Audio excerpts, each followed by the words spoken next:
Welcome, everyone. Great to see you all. I'm delighted to be here with Amy Barnes, editor of Gone Lawn magazine. Welcome, Amy.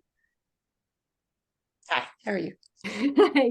And we were just talking about Amy lives just outside of Nashville, Tennessee, apparently a few miles from Dolly Parton's home. So that's just a fun fact. Very cool. But we're not here to talk about Dolly Parton. So as always, any questions that you guys have, just go ahead and type them into the chat and I will work them into the conversation with Amy. So let's jump right in. Tell us about Gone Lawn, the history of the magazine, and when you came on board.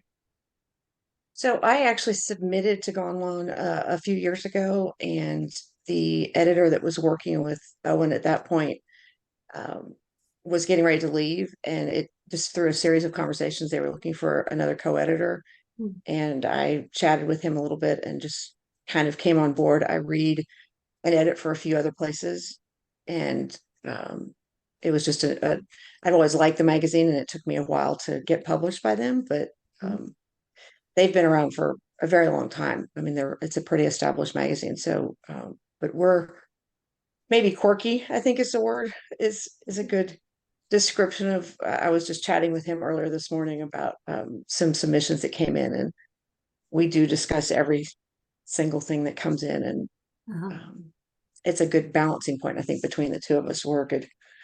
It's a good team, but he is actually up back east as well, so we're nowhere near each other. So everything we Oh, do okay. is remotely. So, but That's they've published a lot of different authors over the years, and there's been several editors. I think he's been there 7 or 8 years, like a significantly longer. I've only just been there a few years. mhm. Okay. And I think people would be curious, and I am always curious about that process. Where at some magazines, people go from submitters and then somehow kind of like strike up a rapport with the editor, and then actually become an editor at the magazine. So can you tell us a little bit more about your own process there? So it sounds like you submitted several times, you were rejected, but you kept submitting to this magazine. Yeah. Why did you persevere at the magazine? And then how did that kind of relationship evolve to the point that you became an editor there? Well, Christopher Allen from Smoke Along, I had met him in person, and he had submitted to Gone Lawn and has a respect for that publication. And then there's some other people that have submitted. And so I was submitting to them because of that. And it just came about that there was a post, we're looking for an editor. And I know Mara Eismore was the prior editor there, and I know her through some other channels. And so I had spoken with her and then spoke with Owen, and it was kind of just a organic process of I wrote some fractured fairy tales that were what he initially published. At some of the other sites, I did start out as a submitter. I read for Craft and Narratively and Fractured Lit, Wow. and have was a submitter initially with them, and some of them I just have stayed a reader, Mhm. and some of them I moved from reader to an associate editor at Fractured. So some of that is, I guess, building that rapport. But I've usually started at the beginning. Gone Lawn is one where I came in and they're more established. Craft, I started right when they started, and Fractured as well. So I Mhm. think there was more of a opportunity there where they were just bringing on readers, and so there was more of a movement there. Gone Lawn was just established, and I happened to know somebody who was Mhm. also an editor there who Sure. recommended me to him. He kind of talked to her to see Mhm. if she thought I was an appropriate choice, if I was not some crazy person out in Nashville. Sure. So let's just cover the basics with the magazine. When was it founded, and how often are issues published, and what do you publish? I think this is a magazine where what you publish might be kind of hard to classify, but if you could get into that a little bit. Well, and interesting, Owen has I don't know if it's a fascination, but he is very aware of like the moon cycles. And so we publish, if you'll see, like when he's saying things up, or like the wolf moon, or um like the solstice, we'll publish at the solstice. And so it's around every 2 months, but we try and have it be something that relates to those moon cycles, which is not maybe how people, it's not per quarter. And No, yeah, we've I've not recently heard changed. that before. No, it's but it makes for interesting title names. So it Yeah, kind yeah. of And we're the side note of that is I think we're one of I think Fractured brings in artwork too, but it's more not clip stock art with Gone Lawn. One of the things that I like that we do is that we do also bring in art for cover art and for interspersed art. And so sometimes that will tie to whatever the moon cycle is that's being published. We've recently started getting an enormous amount of submissions. It's been a lot for us. And so we've slowed down a little bit and we are trying to speed things up, but Mhm. we've changed things. And actually, we went out and looked for another moon event that was taking place. And that's why the issues are a little closer together because we went through a whole bunch of um, submissions and have enough for another issue, but had slowed down over the summer. So we actually closed submissions recently for a month just because it's us. And we don't have readers that come in and do Right, any pre-reading. We do read every single submission that comes in. right. And I think pinpointing, we're a good balancing point, I think, between each other because he is he writes a little bit maybe more fantasy and knows a lot of the moon cycle comes into play, I think, with those. He knows a little bit more about um, like Irish folklore and things that we balance that point. We do publish a little bit of creative nonfiction. We don't really distinguish on that. We do nominate in all of those categories, including art. We just send in our we'll send in a push cart. Um, we do. I like that we nominate art. That's not something I think that a lot of publications do, and we do get a fair amount of artwork. He was a graphic designer at one point, and so I kind of leave the art to him. I appreciate the art that he picks, but that's really not my forte. But we I think pinpointing, I think with any journal, it's kind of a subjective thing. And I think he maybe is less on social media. So I try to read, even though we have names that come in with everything, I do try to read more anonymously because I might recognize a name.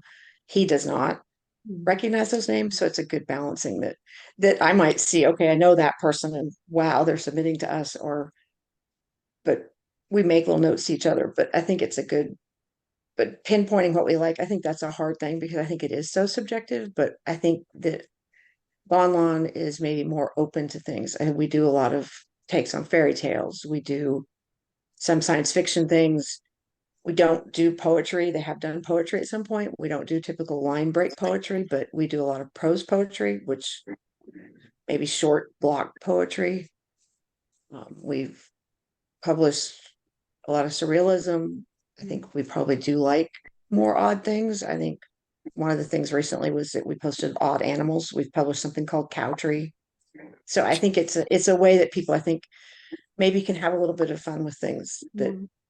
maybe a more traditional journal wouldn't. But we also had novel excerpts that we had, and we've published a few novel excerpts as well. So I think we're maybe more open to taking things that are a little different. Mm. And we've published young people, we've published people who are in their 80s, people who don't have college education. So I think it's a um, very inclusive as well. So we're inclusive by topic, but we really try and we read with names, but we really try and read just openly to whoever that is too. Sure. And And people keep trying us, and we love that too. So when was the journal started? I will say I do not know that, and that's really a bad thing to say. Ah, I can look that up and let everybody know, but but a while it ago, hit like it it's hit been, because we're on issue.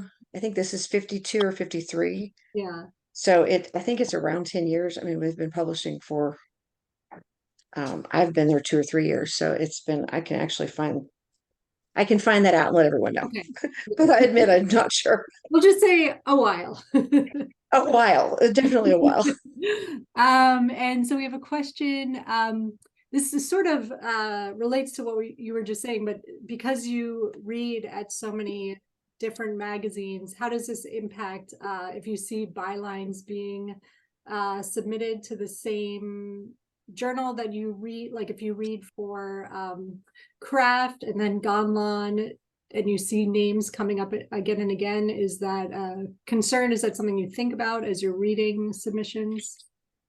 Well, I've tried to kind of vary because like narratively is strictly nonfiction and is a totally different type of publication. And I think Fractured also veers a little bit off. 2010. So a little bit over 10 years. Thank you very much. um, I have tried to vary the different types of places that I read for. So narratively, it's totally different. Craft, I think, tends to be not more academic in nature, but I very rarely see any crisscross. It might be, and if it comes down to that, then I won't tell Owen. I maybe let him take the lead on that. So if it is something that comes in that I've seen somewhere else, or but generally people don't submit the same things. And I Yeah. kind of started reading at different places purposely so that it's not Mhm. so there's not an issue with that, so that I'm not like seeing the same thing at all different places and trying to decide where do we accept that at.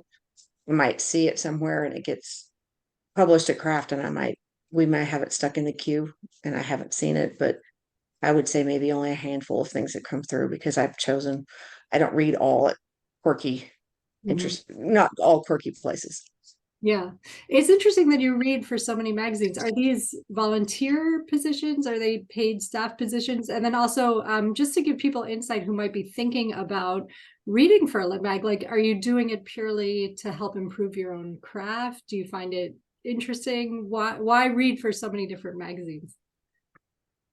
Well, there is a little bit of, I think, maybe insecurity that comes from. I don't have an MFA, I have a BA, but I have grown kids now. They're both in college, like as of this fall. And so about 5 or 6 years ago, I decided I was debating the MFA versus, and I felt a little, I write a lot in the lifestyle space. Like I write for Southern Living and All Recipes. And so I've done that consistently while my kids were growing up, but had gotten away from fiction and doing that type of writing. And so I have about 5 or 6 years ago decided to return to that, and um, thought that being a reader or being an editor would be a good way to get back into that world of submitting, but then coming at it from seeing what everyone else is submitting as well. So I started out with Craft, which was right as Craft was being founded. And I think they just maybe didn't have other readers. And so they took me on. But because I had done other work and I do editing on the nonfiction article side of things, that was kind of a natural progression. And then I've read for Taco Bell Quarterly briefly for a couple of years. And I think it is to improve that. Only one of them is a paid position. The rest of them are volunteer. But I have a very I kind of put this on my bio sometimes if they ask for the quirky skill. I can speed read. I had a class when I was in elementary school, and so I read very quickly. Hmm. But I think the benefit of it beyond just it's interesting to see the craft that is going on and see these people who are getting rejected and see the acceptances and know how hard it is from both sides of things. Because I think sometimes we get rejected and don't we think no one else is getting rejected. And so I think it kind of gives me some perspective on other people are getting rejected. And it's a little bit of karma. I'm always concerned when I reject a whole bunch of people that it's coming back, which I know is not the way it works. But um, I would encourage everyone though to, especially like at the first of the year, I think that's when journals start looking for new readers, because there's usually a cycle of you read for 3 months or 6 months. So kind of at that point, like Fractured, you can always apply. Craft, you can. Um, Narratively, I think there's always a reader application, and I think apply to that. And usually, like at Fractured, we have you say, okay, I like these stories, and this is why I like them. And it's not a test per se, but it kind of gives you an opportunity to say, I like this story because of blank. And I think that's also a good part of learning how to write better and edit better, is if you can say, this is why that story hit me in a certain way. This is a story I like. And then it gives that depth of experience across the readers. Because someone might suggest a Kate Chopin story, somebody might suggest Colson Whitehead. And I think having that breadth of readers is important. And so I think I would encourage anyone to apply to that, do a 3 month commitment. It might be 3 or 4 hours a week. And it has really been a great value to me to Yeah. see both sides of things. Mhm. Submittable is still terrible though, but you need submittable, but it's That's really cool that you had a speed reading class. I'm quite envious because I'm such a slow reader. Can you just give us like some insights into speed reading, how you do it, and sort of in the context too of when you're going through submissions, how does it affect your read of submissions? I had a teacher in elementary school, and he like had this, he used one of the old, it was like a reel to reel tape, and he would put things on there, and he just had us slowly start reading more and more, and then he would do comprehension tests, and he wouldn't let us read faster until we could comprehend like 95% of it. So he would say, okay, you read this 400 words. Here's some basic questions on that. And then it eventually just sped up. So I kind of take in the whole, like a whole page or two at once when I'm reading. So I don't casually read very well. It kind of is fast, but I have some photographic memory. So I remember things. But I think with all of the reading over the last 5 or 6 years, I kind of can start to pick out that sentence works. There's 20 versions of the word would in this story. Um, that is used way too many times. Some of those, not a basic editing thing, but some of those things that a story might need a second draft. And so if it's been submitted, I think that the speed reading, taking in more at once, Mhm. maybe helps me assess some of that information. So some of those things that make a story maybe not work on that draft that's been submitted, I can kind of read into that a little bit, if that makes any sense. I think you have a question. I'm sorry, somebody's hands up. Oh, Richard, sorry. Yeah, I'm just curious, as a slow reader too, that if you can get the nuances of voice and style while you're speed reading. I do kind of get that because I think having, it's maybe a combination of reading quickly, but then the other side of having like read probably 10 or 15,000, maybe 20,000 stories and pieces of nonfiction over the last 5 or 6 years. I think maybe that more, not a conditioning. And it's not that I take any story lightly. It just, and there's always a discussion point at each one of these places. Nothing is just read by one person. There's always a secondary person who reads it. And sometimes there's 3 or 4 levels of a Hmm. first reader and a second, a third, and a fourth. Um, but I think it maybe helps me because I have certain things that I look for, but then I always go back through and read it again. And if it's something, there's some things I think that maybe are an immediate, this maybe needs another draft. This maybe is a really good premise. And so we've kind of started with Gone On at trying to give some, not even actionable feedback, but to say, okay, we love this title, or your characters are very strong here, or your dialogue was strong. And so sometimes those things, it can be a good thing that stands out. So if it's a 200 word piece and there's like some really good descriptions that stand out, that's something that I can also kind of pick out. It almost illuminates the text that is unique. So it's kind of a way to, it kind of stands out in my mind as that phrase is beautiful, or that character description really stands out, or that place is interesting. And if a lot of those things come together, then that might make it immediate. Yes. can If that you makes any sense. you mentioned that there are things that you look for. So can you tell us a little bit more specifically, like character, setting, description? I think at Gone Lawn, there's a few things that I think they're abstract, maybe in what works, but we do, like we had a story come through this morning, and we look for like fairy tale, like not derivatives of fairy tales, but we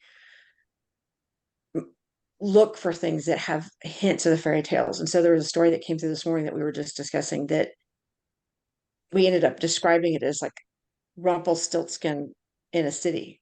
And so there's some things where you can kind of read that, and there's like the element of this person was gone from society and then they came back and they're asking questions of why has this changed, but it doesn't overtly say Rumpelstiltskin is the theme of this.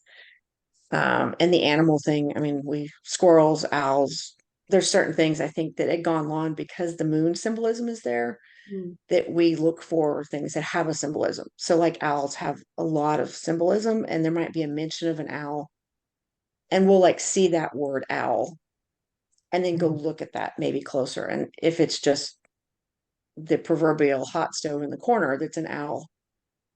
But if it's an owl that like dresses up and lives in a library or something, I mean, so we look for maybe some of things that are basic. It might be a bucket, but the bucket has arms or something. And so we might look for basic things that stand out, or those themes of fairy tales, or a unique way of doing a fantasy or science fiction. Mhm. But it isn't just a normal way of looking at it, especially there, which sometimes can be hard for me because if I go to craft and read, they are a little bit more of a traditional story that would have more dialogue and maybe not be based on Mars. But I think it gives me that perspective. Or if I go to narratively and it's an essay, the good thing is I think there's a line blurring even between those, where I think if you're reading nonfiction, it also helps to read fiction because you still have to do research. You can't write some of those things. There's always has to be a grounding, I think, of people have to recognize those things. So, Yeah, like if a reader comes in, there has to be some grounding that brings the reader into the story, and then you can go off the wire sure. and make it more interesting. But I think you have to have something that is Mhm. grounded, and I think that's what we maybe do is look for a little bit of both. Mhm. I keep thinking of the word occult, but I don't think that's exactly right for your. It sounds like Gonlon is sort of interested in magic and fantasy and fairy tales and animals and sort of Yeah. like more mystical and not and maybe more not dark necessarily. The story that I submitted was very dark. I mean, Oh, it okay. would, and I tend to, I mean, it was dark in its own way. There's it's called Goldilocks, but the one that I submitted, and it brings in infertility and loss of a child, but the woman basically is eating teddy bears, and there's a tree carving outside. So there was something to that, that it's Mhm. called Goldilocks, and it's overtly a take on a fairy tale, but it's a very modern take on that. So we do get some occult stories that come in Mhm. that are very dark. We get the typical things that we get, that I get sometimes at other publications, that are just, you can tell someone has submitted that many places. And I think maybe that's one of the things that stands out is not submitting like a very, and sometimes a straight traditional story might appeal to us. And that's what I think is hard with Gone On sometimes, is if something hits both of us the right way, we read independently and then we do the little thumbs up, thumbs down. Mhm. And then sometimes we fight for stories. Sometimes I'm a solid yes. And he's like, what were you thinking? No, this is not. But usually we come across, and the ones that we discuss longer, if there's a delay, like if it's more than a couple of weeks, there's some maybes. And we usually, there's something in there. Mhm. Um, but yes, it's a emotionally mysterious. And sometimes we do have spec fiction. Sometimes we do have magical realism. We have people that submit from all around the world, which is fascinating to us, to have people from Japan or from Mhm. Australia, and we have published some of that. We've published some translations, which is fascinating. Several translations recently, which is always interesting to see that come through, because that is a little bit new to me, but I think that's an interesting side note too, Sure. which is always unique writing, I think, in translation. And we have a comment here. My Gonlon publication has an emotionally mysterious feel and no speculative element, but it has a sense of the surreal aspects of reality. That's really cool. So Yeah. congrats. Yes.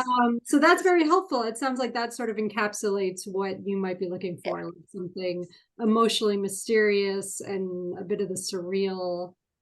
Um, And I think, like any publication, I think the main word is that it still has to resonate.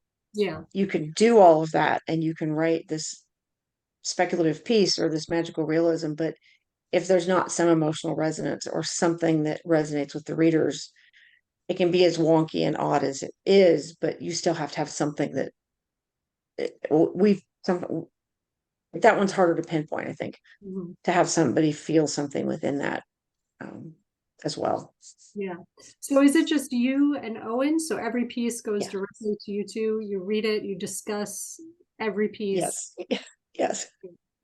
Yeah. And we've had it is a little difficult because we've started to have, it's a very good problem to have, but we're having hundreds and hundreds of submissions. And so that's why we closed for a month. But we actually got the queue totally done. And then within the space of like a week, we had another 100 submissions. So for a small team like us, it's Why do interesting. you think there was this sudden burst of more submissions? Any idea?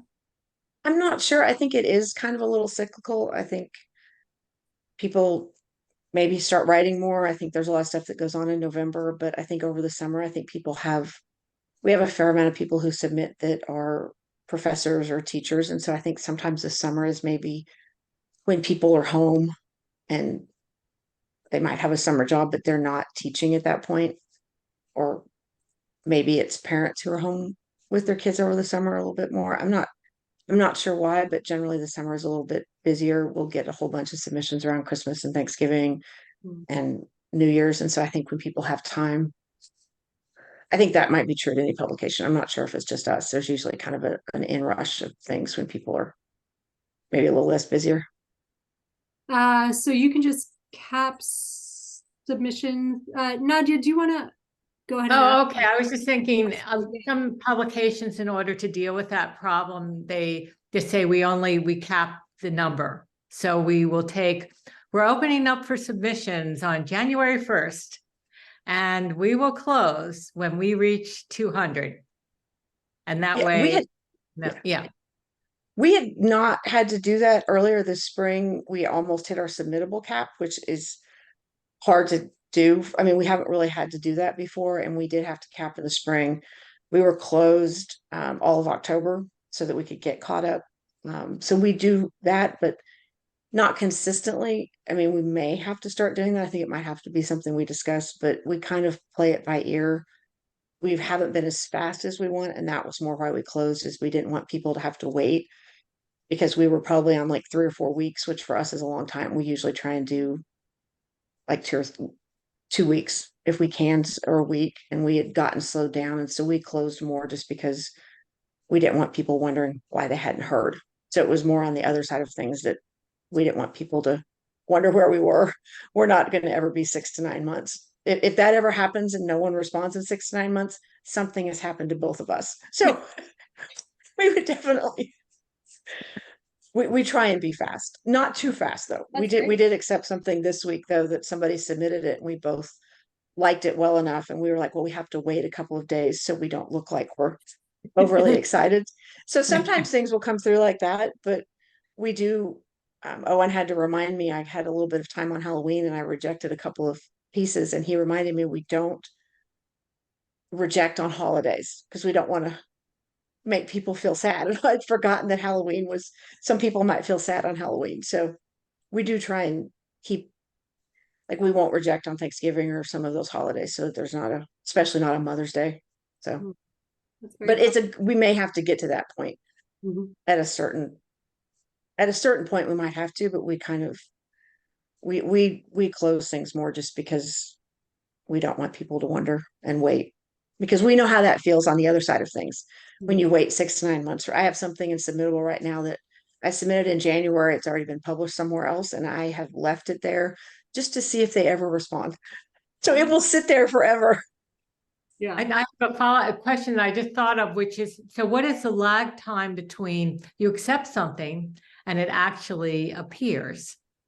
Because I found this interesting as a writer. I've had to wait as long as an entire year or over a year before it actually hits. Since we worked like on those cycles, so like we've added another issue and moved things a little bit, but generally if you submit, we're usually in about a 2 to 3 month block.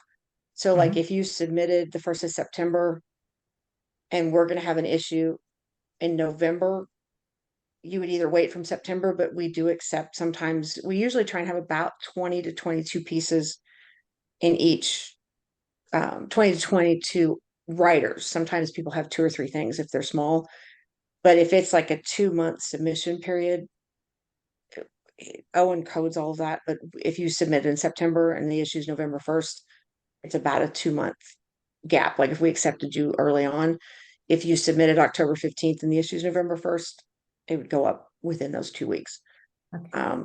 The only time that we have some crossover with that, like if you're at the end of that time period and we've like filled up and there's like 3 or 4 things, you might get bumped to that next one.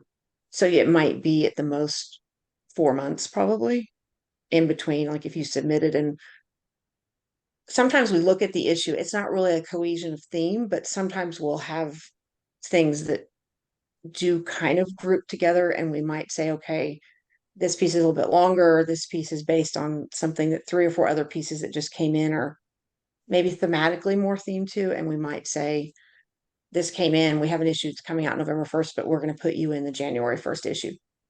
And so sometimes we'll do that just a little bit based on theme. Or if we have a whole bunch of short pieces and a few long pieces, sometimes we'll do it based on that readability, but generally 4 to 5 months at the very most often 2 months. Thank you. Can you talk about some common reasons for rejection? So let's say somebody's hearing all this and they have a story that they think is perfect. It's mysterious. It's set in a forest. It's a take on a fairy tale. They feel like it's exactly right for this journal. Is there anything that they should know before they send it out? Like look for, you mentioned like using the word that too many times, or, anything that you see a lot in submissions that you want to be able to tell writers, like this is a common reason for rejection, so look out for this in your work. Well, and I think maybe that we take things on and we don't do like substantive editing, but if there's typos or if there is a lot of that's and we see that the story is like perfect for what we're looking for, but I think it's subjective. But I think people who, I know there's an adage of read the journal, and I think we're kind of esoteric might be the word. But I think reading some of that and maybe like looking at the last 3 or 4 issues to kind of see if there's something that has been maybe more explored, like if there's been 2 Goldilocks stories within the last year, maybe not go down that route, or if there's Hansel and Gretel that's been done. So I think reading it maybe, but I think also the thing I think that is more of it, like we look at all of those and we'll discuss them, and it may just be, I think it shouldn't admit this, but sometimes we wake up in the morning and both of us are like, yeah, no, that's just not happening. And we try and say, we like parts of this. We're discussing some things that we like in this story. And we do have people who submit to us 10, 15 times. And we do note that. Like if we see a name come back and forth, we'll go back in and say, okay, this person has submitted 10 times. We're going to encourage them to keep submitting. And we've been trying to do that. And sometimes it takes a little bit more time. Mhm. But I think the things that we're more likely to reject from that is the same thing I think most journals look at. If it's just overtly wrong, or if it is obviously trying to be provocative or offend us in some way. And I think that's just a common thing that you shouldn't like submit something that is trying to not be insulting to an editor. And we both are grown-ups. There's no trigger, we don't do trigger warnings or content warnings, which I know is controversial, but if you're submitting it and it's gratuitous, I mean, we have things that we publish that have strong language in them. We explore some hard topics. So I don't think that people have to shy away from that. You can write things that are maybe a little not edgy, but I think there is a certain amount of edge. And we don't say, okay, you use the F word in this, we're not going to publish this. So I think there's a certain amount of adult but there's also teenagers and college kids that submit to us, and we've published several of those that are maybe starting writers that blew our socks off, which is an interesting side note. But I think, and I don't think any of the people in this room per se, and I think writers who are being serious and submitting places, I don't think that that would be the one reason I think is if you purposely are provocative in the way you're writing it or trying to insult us in some way, that would probably be the thing that we don't have a wait one day kind of thing. I mean, we do sometimes just reject automatically, and then we kind of, because of my memory, I do remember those names. And I think I remember names from other places that there's people who submit things that are mean to women purposefully or have violence that's not necessary. And I think that just is a common courtesy at any journal, that just is kind of an unspoken rule that unless the journal says be this way, which there are some journals that say write in this provocative way. I think even though some of our topics are darker or maybe have an edgier tone to them, I think it's just a common courtesy to not, even though we're grown-ups and have read these things and it's not going to offend us or trigger us per se, don't purposely try to do that. Sure. How so? It's very interesting that Ganlan, it's not affiliated with the university. It's not, there's no institutional support, which seems like it grants it a lot of independence. So how does it see itself in the literary ecosystem? And then also, how does it sustain itself financially? Well, I think we have because they've been around that long, there's some submittable plans, I think, that are like grandfathered submittable plans. So I think the person who started it had when submittable was just starting. I don't know how all that works, but most of the publications I work with, there's different levels of submittable. And I think that it's sustainable just because we both care about the projects that we're publishing. And I think Owen sometimes is shocked because we're starting to get some recognition. I mean, when people get excited about things, and I don't know if that's just that the audience, maybe, I think the last 3 or 4 years, I think people maybe were home a lot more and maybe were reading these things, but we had some things on the wig leaf list. And so there's some things that are getting recognition, and some editors have said, we're seeing online. And I don't know if that's just because it's been around for as long as it has, but it's good to see that it's getting recognized. And the people that are submitting, we love all the submitters, but sometimes we're both a little, we see some of those names and we're like, they're submitting here. Are they sure they got the right publication? Kind of like, you do know this has gone on. And then, yeah. So I think that we're both not coming from that academic side of things. And I think but we get academic stories sometimes, and sometimes they're really awesome that are more from that side of things. But I think that we're both maybe a little surprised. So I'm not sure what the answer to that is. It's very low. We don't spend a lot of money on that. He is a great programmer. And so he does, I help sometimes with typesetting, but we're in WordPress and he gets frustrated. I don't know. You've seen some of the posts that we have fights with WordPress and the formatting of things, but I think it's run with a very low cost. But I think that with the artwork and the way it's presented, I think maybe that helps. It's a simple format, but I think the words stand out and the art stands out, which I think is what's important. That the people who are submitting and being published are what people find. And I think that's the most important part, that we're publishing these things that we both love. And that I hope that people love what they're reading too. Yeah. And question here, do you have a distinction between fantasy and magical realism, or do you feel they're kind of blurred together?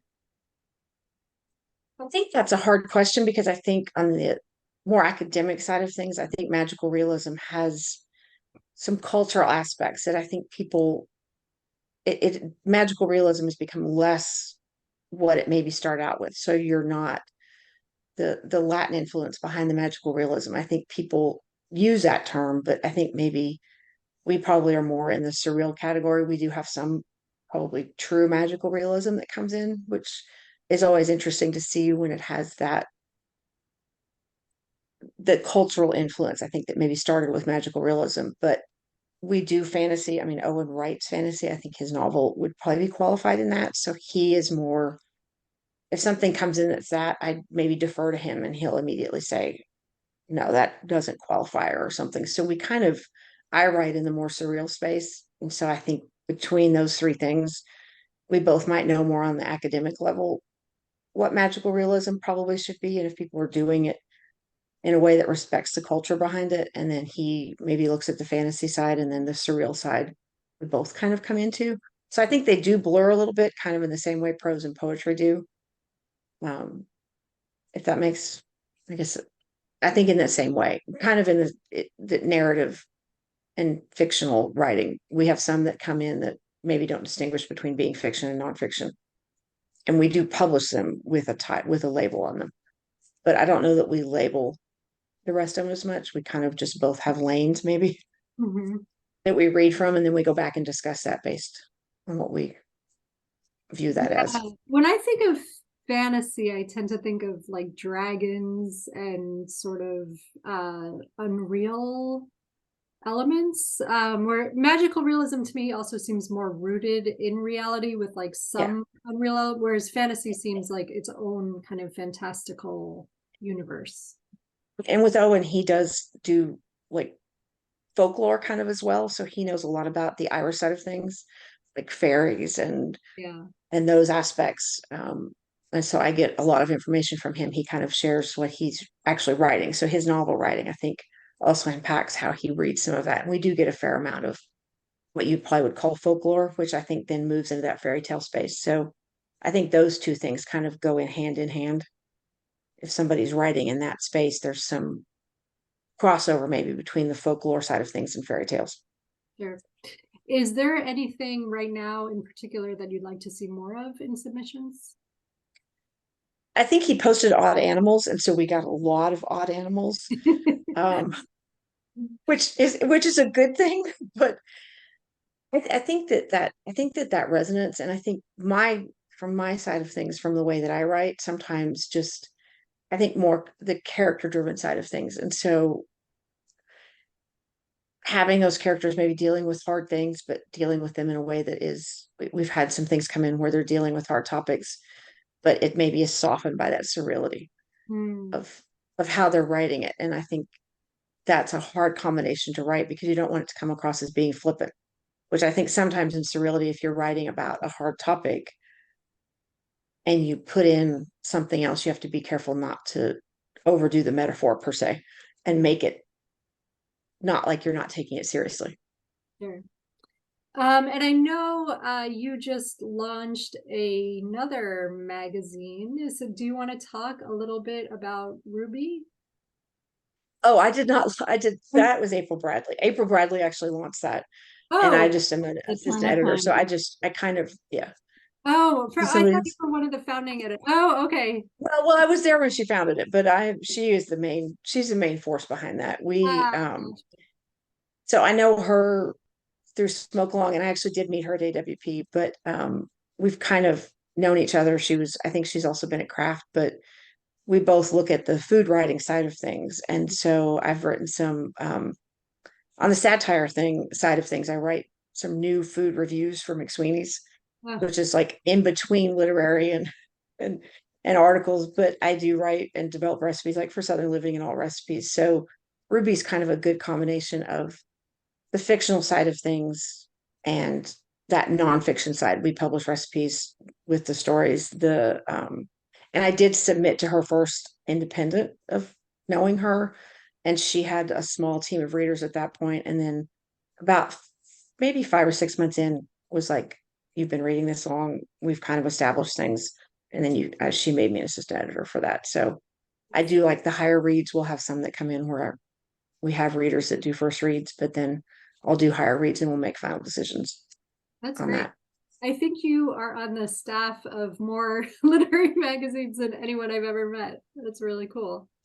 Well, and I've slowly started, I kind of slowing that down and maybe just I come in and just read contests for Craft now instead of doing reader work, just because at a certain point you do start to read the same thing over and over again. And so I've slowly kind of narrowed it a little bit. But I still don't have an MFA. So it did not give me an MFA. I don't know if my mind, I thought if I did all of that, somebody would just bestow one upon me, but they did I not. don't So have an MFA either. I'm not sure if I could go through that now at this point. I mean, I've published books and I've read. I'm not sure. I might get too antsy or start crying. I took a wonderful Sabrina Mark had a course during the pandemic. She started doing those online, and I didn't know going in it was going to be in the workshop format. And when you're on Zoom and you're in a workshop format and they mute you while people talk about your story for 30 minutes and you can't say anything, it's very, very hard when you have a lot of words to start with. And I'm not sure if I could go back and do that in person. I think the MFA might be like torture, put me on the rack. So I'm not sure if I could go back. but it Right. was interesting going back into that because I took creative writing. I have a minor in English from my bachelor's, but I had forgotten what it feels like to sit in a circle on Yeah. Zoom and It's get intense. talked about for 30 minutes Right. Right. with your camera on. So if you start crying in the middle of it, Oh no. everyone sees you. I did not cry, but it Yeah. was.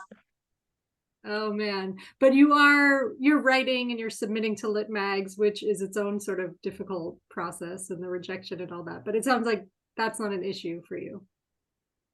I have the pandemic was it had a silver lining because I had two kids that were in high school and they were home, but they were also learning online. And so finally our schedule had kind of died down and I sat next to them for a year and wrote books and Wow. did the publishing side of things and did reviews, and I do reviews at Smoke Along, and kind of had some of that uninterrupted creative time that I hadn't had before then. And so it was kind of an odd blessing that there was no more sports events, there was no concerts. And so all of us kind of, I think I at least slowed down. And so it kind of was a time to do more of that. I don't, I've had years where I've submitted more. This was a book year. And so there was a lot of book things that I think I've submitted less. I have some things coming out before the end of the year, but went through that little slump of, I think it's kind of like boats. I wrote an article like the first day you have a boat and the last days are the best days or whatever.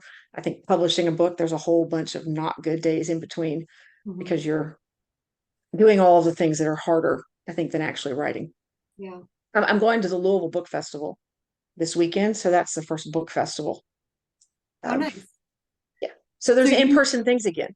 So you wrote your book and then you published it recently? Is that? This is 3. So one in 2021, one in 2022, and then September 5th was this recent collection. Oh, great. Wow. You're So busy. all of those things had been published at journals and then I just compiled them.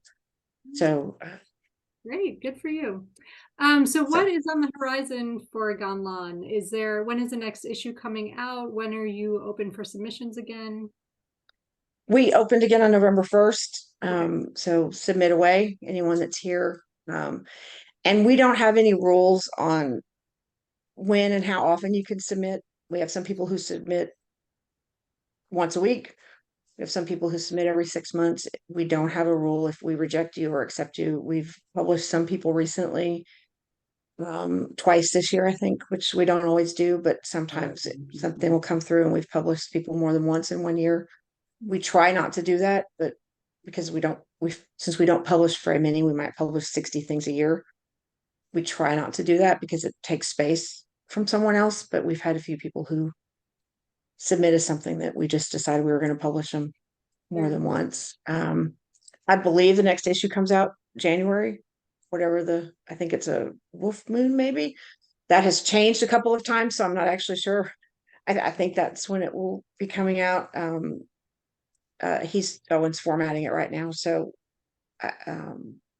but there will be an issue coming out about, I think that's 22 pieces, and then the next issue we actually have 12, I think, already that we've accepted that were some of those ones that came in late, and so we moved them to that next issue. So we do have, but we're rolling submissions except for when we occasionally close. And do you have any openings for volunteer readers? It doesn't sound like that's something. Yeah, no, if you're wanting to do volunteer reading, I would definitely say apply at Craft or Fractured. If you put a note in there to Tommy Dean is the main editor at Fractured. If you put a note in there that you've come through me or just let him know that you were referred, it moves things a little bit quicker. Because they get more submissions. Even they have a team of readers, but we get thousands of submissions over there that sometimes the reader applications get a little, but January usually is a good time to start with reading. I don't know that at some point Gone Lawn might take on readers, but I think at this point we're coloring books. I do not have coloring books. What is So the question is, someone looked on Amazon for Amy Barnes and saw several coloring books. Are those yours? So the name, let me see if I can, the name to look for is actually, you can look up Amy Sapola Barnes, which you'll find those on there. The most recent one is through Bell Point Press, which is a mid-South, it's a very Southern regional press. It was started by a woman about 18 months ago and has put out a lot of publications. So that there'll be two of us at this festival coming up, and then they do a table at AWP, the most recent one. The one before was through Word West Press, which is another, they are boutique publishing company. They're out of New York. The other thing that Gone Lawn is doing, we did nominate the nominations that were due last month. Pushcart, we're getting those geared up together, and then we'll do best microfictions. And then I think last year we also did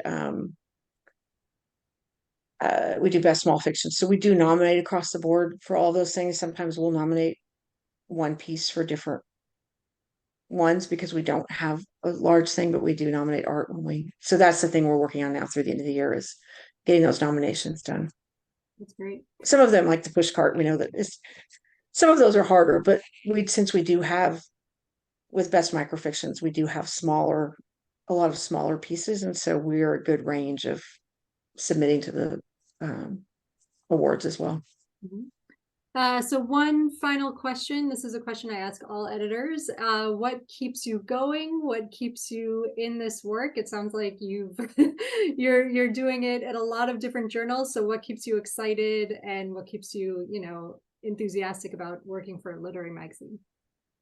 Well, I think that it is just, I think it's the same thing that when we're looking, like if you're looking to read a book, but I think there's something about seeing these submissions come in and seeing people continuing to try and continuing to write, that it's exciting that people are doing that. But there's something about reading submissions and seeing this like brilliant piece of writing. I always say it is something I wish I had written myself. And you like read it and no one is there with you. And I mean, Owen and I'll discuss it later on. But I sit there and I'm like, you almost audibly gasp sometimes, and you're all by yourself. My dog probably thinks I'm crazy, but there's something about it where I'm like, oh, I wish I had written it that way. That is such a interesting turn of a phrase, or that is something that I haven't seen. If I've read 20,000 things and something surprises me, then that I think is just an exciting thing. And to see like at Fractured, we had a mother and a daughter both submit probably 2 or 3 months apart from each other. And the daughter was a teenager. And they came through readers that were independent of each other. And they both were published by the same, we published them independently. Different readers read both of them. But there's something that's, if you can see this high school student come through that already has so much talent, and then you read her mother who is also writing, there's something just special about seeing Awesome. all of these ages and people just having this enormous confidence, when we know as writers and editors that sometimes we all have no confidence. Owen and I were talking about this morning that if we didn't feel tortured in what we're writing, we wouldn't be doing it right.